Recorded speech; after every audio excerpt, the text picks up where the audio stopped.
Over here, mic check, mic miggity check. Yo yo, am I on? Cool, cool. I think I'm on. Um, okay. What episode is this? Um, let's get right in the intro. The Shi-Fi podcast, episode 86. Shout out everybody on Spotify, Apple, um, Anchor, or whatever apps y'all use. It's a mellow day. I'm not trying to get riled up or anything. It's a mellow day. We're just chilling. I'm going to have a restful voice in these next some minutes, 30 minutes maybe. It's a chill day, chill podcast. I don't want to get ranked up. I don't want to have a rant. I'm good. Okay? Everything's smooth in the world, in my life, and just so we're gonna have a smooth podcast. Smooth. Smooth. All right, let's get right into it.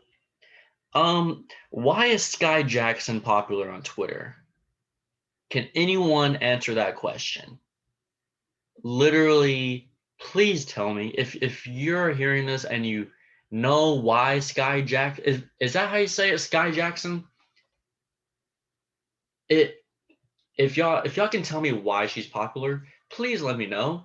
I mean, I know she was in Jesse, but now she's some like icon on Twitter, and I'm only saying icon because she gets a lot of attention and love and a lot of likes and retweets. And I'm trying to figure out here, like, yo, why does this Skai Jackson girl have 100,000 retweets on this one picture? Please let me know.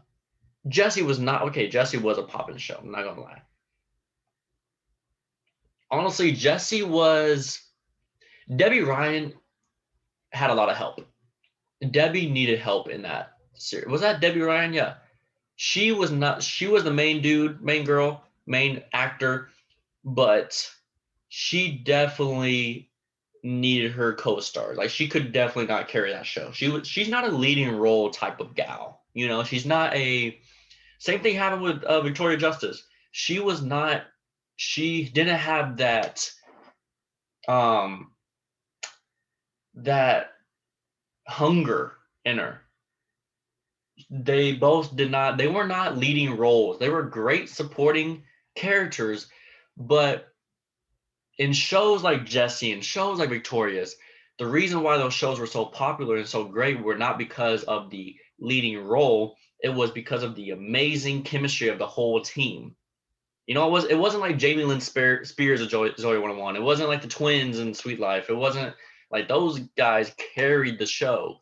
But back to Skai Jackson. Why is she popular? I knew she was trending for some kind of weird reason a couple months ago with that with some other dude, uh, relationship drama and all that mess. I still don't know the details because I'm a grown man, and but again, why is Skai Jackson popular? Um, please let me know. I don't know what she has done. Is it literally just about her look? Which, I mean, it's not like she's a normal looking girl. I mean, like, so that's why I'm like trying to figure out why she's like popular because I'm trying to get the gist. What's popping with her? Does she have a single out? Does she have a fashion line out? I'm please. I need answers. Please, y'all. Please. Like I'm so real right now. Please let me know why she's popular. It's okay, but I just want to know why. That's all. That's okay. Back to being mellow. It's a mellow podcast. It's a mellow podcast. I don't need to get triggered because of Skai Jackson. I really don't. Um. Okay. I've been wanting to talk about this for a little bit. This is low key serious, but whatever. It's okay. Okay, let me just get on with this. So I was in Denver the other day, um, and I was at the Starbucks, and then I left the Starbucks, and I was approached by two people. They had a little vendor thing outside, and they were kind of promoting. I'm very ignorant in this topic, so please don't kill me or kill me if you want. Um, they were not advertising. Oh, how do you say this? They were making people aware of just suicide amongst kids and teens, and I was like, first of all, wow, heavy. Just got a coffee, but it is good to have awareness. Good, it's good, it's good. Okay. I have a lot of dark humor in me. I'm sorry. I'm sorry. Mm, okay. Let's see. Back to what I was talking about. So they were talking about how like cyberbullying is a big thing and yada yada. Cool, cool. Like cyberbullying has always been kind of a thing, but man, like it's kind of crazy hearing about 13-year-olds killing themselves because of someone said online or someone commented on something or texting or instant messaging, blah blah blah, all that mess. And I'll admit I am an old person. I'm an old school person when it comes to that topic. I'm not really an old school person when it most things, but when it comes to cyberbullying, I always kind of had the view of like, just turn it off, like turn your phone off, or like I sound such like a 50-year-old when I say these things, but like that's what I always kind of thought. Like just kind of like, yeah, just turn your phone off. Just don't post anything. Don't get on those apps. Um, but I had the realization that day that cyberbullying is extremely real. And I just had to kind of rewire my brain because I just have heard so many years about it. And it makes somewhat sense because these kids are growing up in a phone world, in a world like my generation is the last of being in a world without constant um, connection to somebody. Like we could text anybody we wanted. We couldn't text anybody we wanted until like the seventh grade. No, what am I trying to say? Like junior high was the first time where we could text people or like get messages across, and even then it was like fun to us.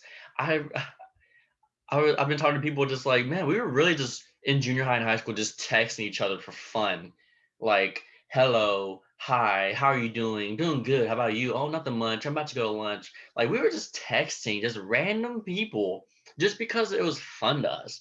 It was texting. We didn't think anything of it, but in this world, I'm not even like the Gen Z, like even like what do you even call it? What's the next generation? Um, I don't know. That are in the 12 years old to 16 years old range right now. Um, their world thrives off comments on Instagram, TikTok, um, Twitter, not so much, Facebook, not so much, but it's weirdly Snapchat's still popular for some reason in that world, but it's weirdly, man, I feel so old talking about this, but it's just how they communicate. I don't like, I guess they just don't think of anything else because cyberbullying was not really a thing until like last decade, which I think my generation wasn't really cared for it so much because most of us were the generation where we just throw away the phone away or we would just stop communicating with that person. But I don't know. I'm still needing to learn. I'm sure I sound kind of weird and ignorant when I'm talking about this, but I'm fine with it. But it's intriguing, just the fact how much that the generation of the kids born in the late 2000s really rely, or in the mid 2000s, really rely on that type of communication. I don't know.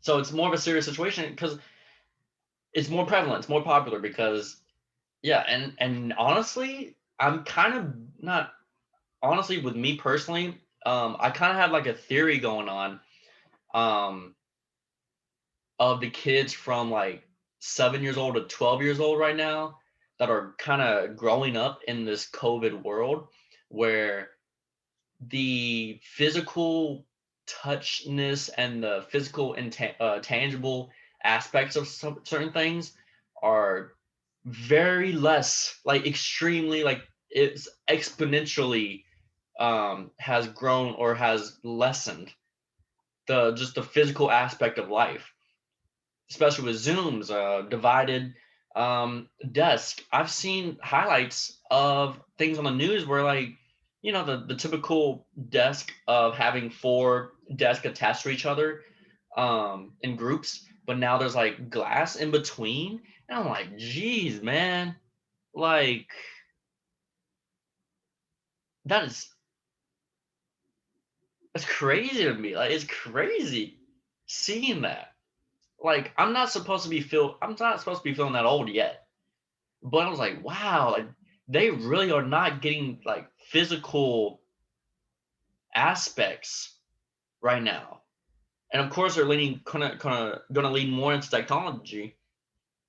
And I think this is gonna happen with every generation, of course. But I think right now, with the 6 to 12 year olds right now, they are experiencing it even more now, like exponentially, because of just this world right now, just very clean, which is great and all. But where some aspects are going to even be even cleaner, like really really really almost too clean in ways to where the world's like the generations growing up are going to be very communicative on technology. And all that to be said, I kind of rewired my brain thinking like, okay, cyberbullying is a real deal, it's a real thing.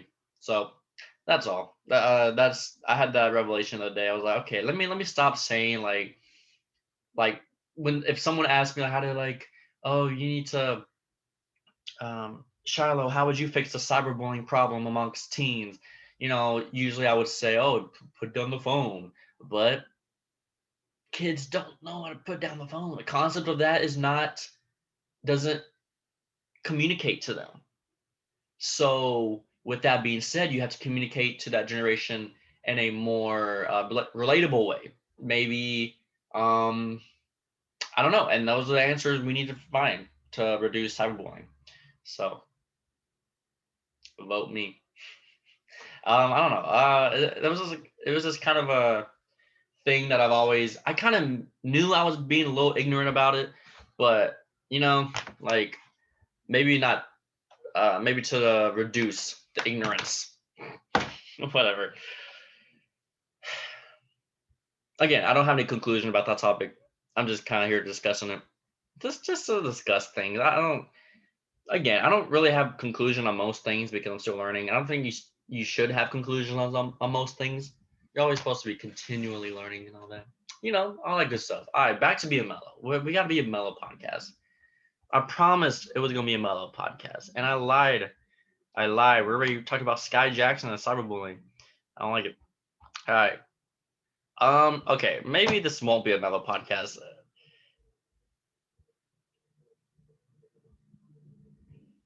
Okay. Okay. Okay. How should I talk about this? How should I talk about this?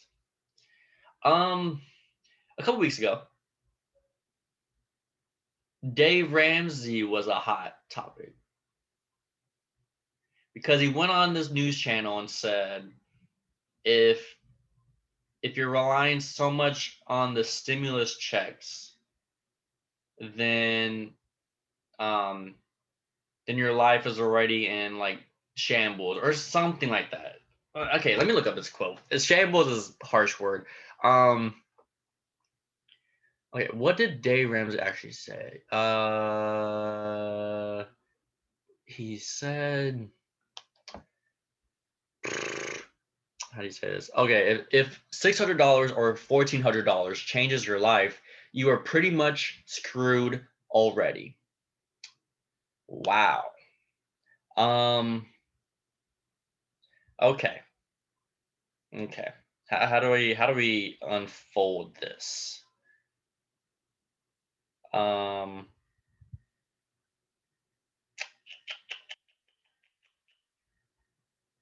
Now, there's a lot of things going on here. A lot of things, thingamajigs. Um. He's mean. Okay, we can all agree to that. And okay, I will say I do listen to Dave Ramsey, and I think I remember when because I recorded that top or I posted like my top 5 podcasts I listened to and stuff, and Dave Ramsey was 2, and a lot of people like reply like, "Oh, you listen to Dave Ramsey?" Like, um, blah blah blah. Like they kind of like were disrespecting him, and I was like, I agree with your disrespect. He is mean. He's very disrespectful. He's very mean. It's his personality. I don't agree with most of what he does. Okay, there's this weird thing with people that you have to like agree with like 70% of someone's values to listen to them or to agree with them. Like, nah, man. I'm down to agree. If I agree with someone like 20%, I'm gonna listen to them. I can separate. Can people not what do you call the word? Compartmentalize? Yes. Can people not compartmentalize like okay and think for themselves in a way? So I don't know. It was very mean. It was very disrespectful. It was very like I know people live paycheck to paycheck. Um okay, that's just Dave Ramsey. It might be wrong, but it's I've always um not followed, but I've always been intrigued with people that are very extreme with certain topics. Like Dave Ramsey is an extreme person when it comes to certain topics. And so with money especially, of course. And I like extreme people when it comes to like extreme people when it comes to like very responsible things like school people, fashion, like the minimalists or Cal Newport. Like those are very extreme people in those fields. I don't follow 60% of what they do, but I'm very fascinated because they push me. They push me to try to be a better person in that field. Um, Dave Ramsey, he pushes me to be better in finances. It's okay. Like tough love is, I'm fine with tough love. So I understand why that quote was disrespectful because this world, I mean, this country, America, one of the best countries, probably kind of the best country out there. Um, um, 70% of the country lives paycheck to paycheck. So of course that monthly stimulus is a huge deal. But Dave Ramsey hates people that live paycheck to paycheck. He doesn't want you to live paycheck to paycheck. So when he's saying that stimulus thing, like your life is already screwed, when he says your life is already screwed, he's speaking to people that are living paycheck to paycheck, and that's okay. That's okay if you're living a paycheck to paycheck. Push to get off paycheck to paycheck. 2 months. Like in an evil way, I kind of like how people are kind of not liking Dave Ramsey because they won't listen to him. So all the gyms will be to me and the people that are very people that kind of like him in ways. Um, because he pushes people. He pushes people. He's a coach. Your coach is gonna be mean. Your coaches in high school were mean. The best coaches are mean when it comes to certain things. Um, so it's very 50-50 to me. Like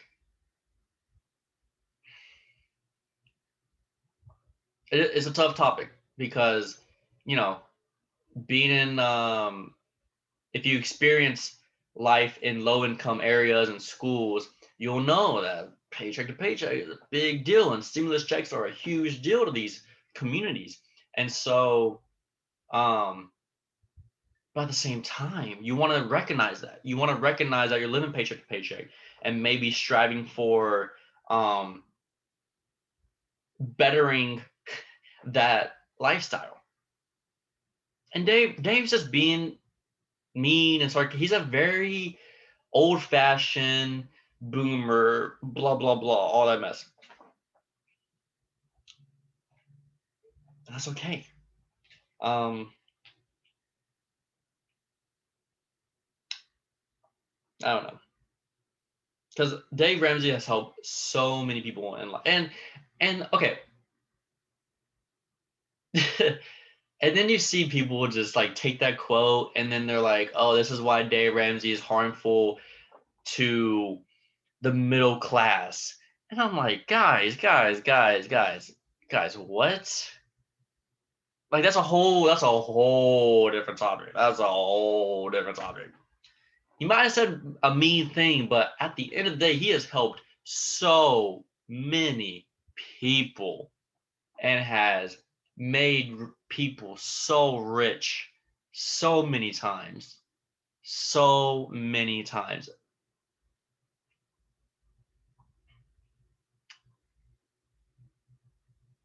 I don't know. It's interesting. So if you don't like Dave Ramsey, then don't listen to him. I'll be very happy.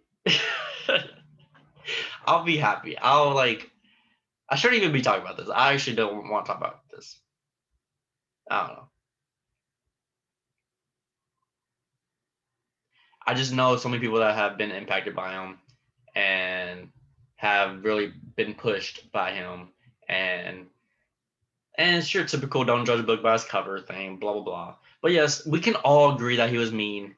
Okay, let's move on. Like I don't know.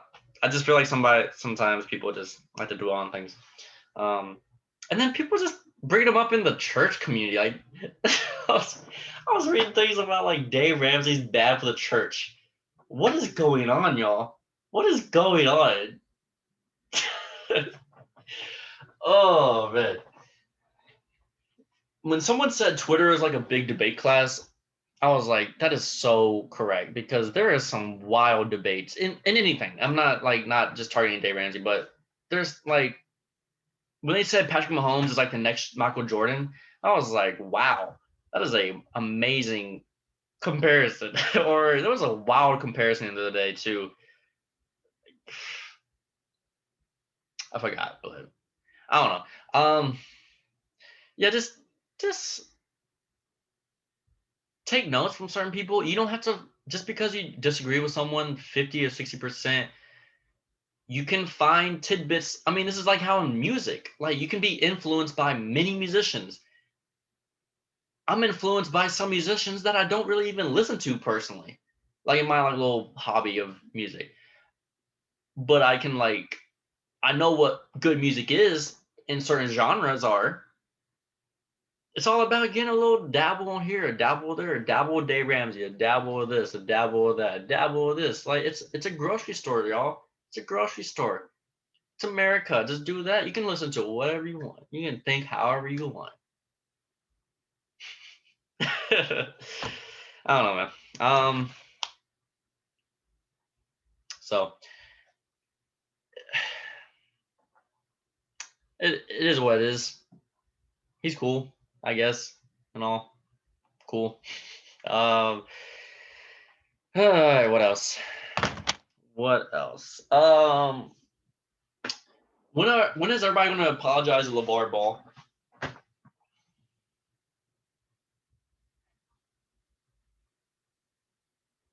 I think everybody's kind of ready to apologize to LaVar Ball. But like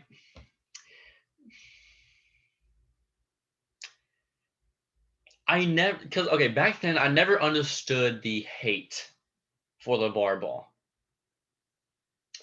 You know, it was kind of like Donald Trump. Okay, we're getting political. I'm sorry, but during that time in 2016, like I remember LaVar Ball, they were like taking notes from each other. I swear, Donald Trump like looked at LaVar Ball and was like, "Yo, you are a genius," because it's like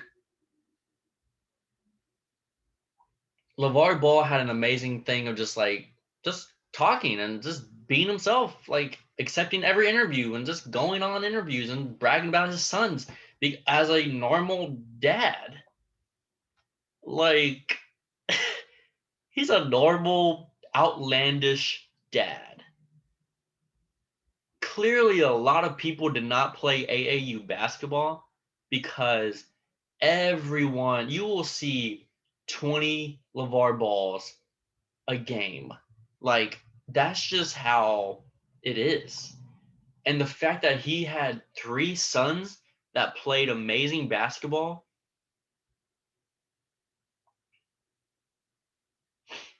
I don't know. It is and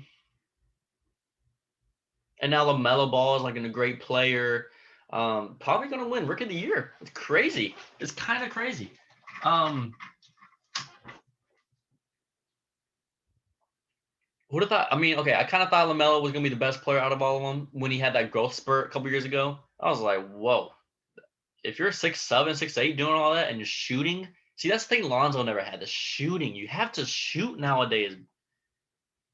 I don't understand these players going to the league without a shot. Like basketball is simple. Shoot. It's really simple. It's really simple. If you can't shoot, you have to like do everything else. I don't know. But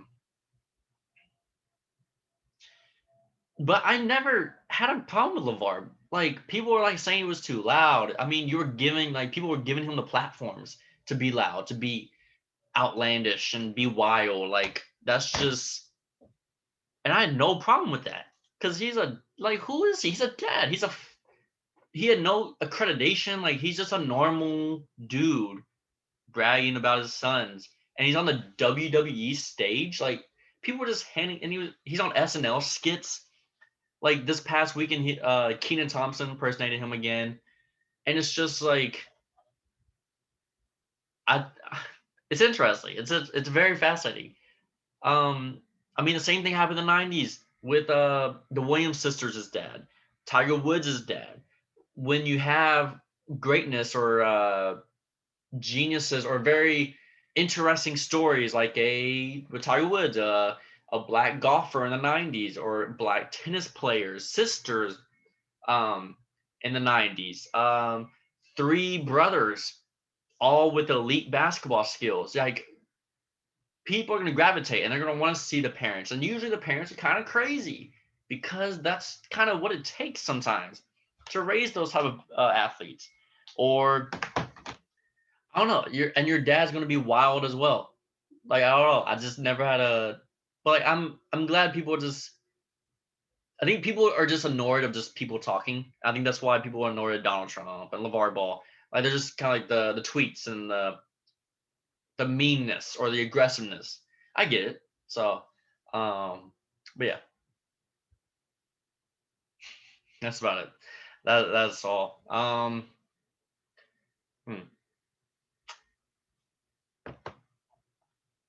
I think that's it. Was that it?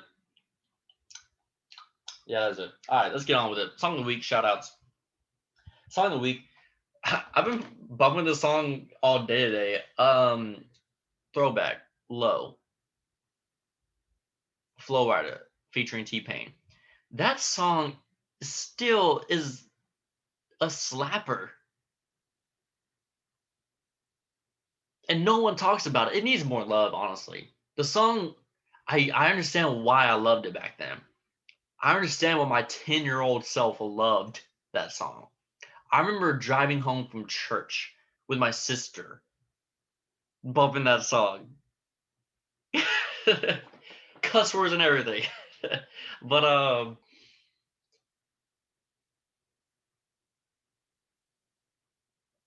it's a great song. I like it's a great we need to talk about T-Pain's career way more. That song is amazing. Make it rain, I make wait, what's the line? Make it rain, I'm making it snow. Work that pole, I got the big roll. The flow, man, the flow. Oh my goodness. Oh my god. And the beats like doing is that bounce. Boing, boing, boing, boing, boing, boing, boing, boing, boing. Like, man, that's the whole song is amazing. Needs more. I'm gonna bump it after this recording. What else? What else? All right, shout outs. Shout out to PJ Washington. Probably he scored 42 points last night for the Charlotte Hornets. Um, he was my teammate in high school. Um, at Prime Prep, and he's honestly gonna be my. I think out of all the NBA players I played with in high school, he's probably gonna be the most successful one. He's yeah, by far. He's gonna have a very long career, and I mean, people like Moutier or Terrence Ferguson are kind of slacking, So, man, who would have thought PJ Washington would have been my greatest, like the best teammate that I had that went on to play in the NBA. But yeah, shout out to PJ. It's crazy. Um, that's about it. Thank you for watching. Again, it's just a podcast. I try to be a mellow. Was it a mellow podcast? No, I had a lot of controversial topics. This one was tough. Oh well. Thank you for watching. Peace. Have a good day. Have a good week. Um, shout out March.